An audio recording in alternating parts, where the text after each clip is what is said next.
Let's take a quick look at scrolling panels. And first, I want to show you that you might not need a scrolling panel when you're looking at a typical shape or caption or text box, and all you want to do is scroll the text. You may be able to do this without adding a scrolling panel. For example, when I right click any of these options and go to Format Shape, Text Box, you'll see these settings. And real quickly, Do Not Auto Fit is the default of a shape.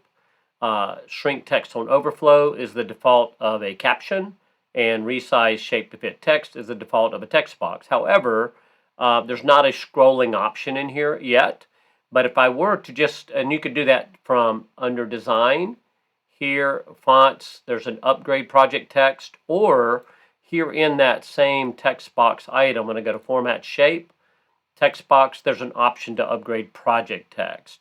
When you upgrade project text, it'll tell you what it's going to do here, and then I'll hit upgrade.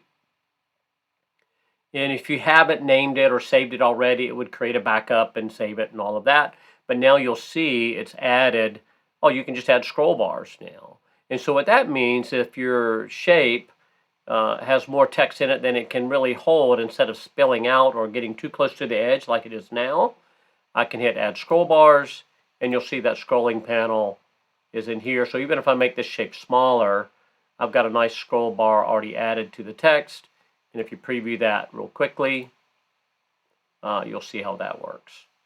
So the first, I guess, point about scrolling panels is you may not need to add one. You may just need to upgrade your project text. If you're only worried about text, then you'll see how that works easily.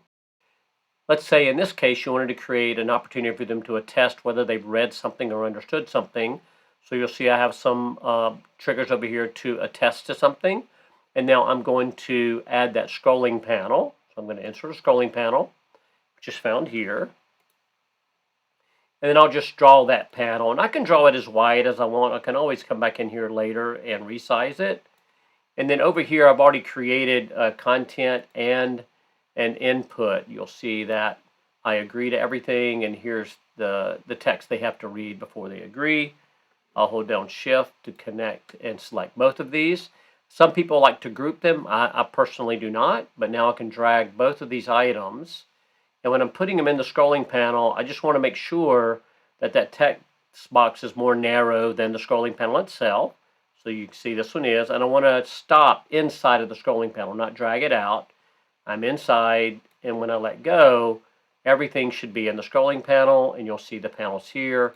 Now I can resize that so that it's not covering up the fingers. And if I wanted to preview this scene, I have a nice scrolling panel that they can now answer a question that they've read everything. They have to scroll to read.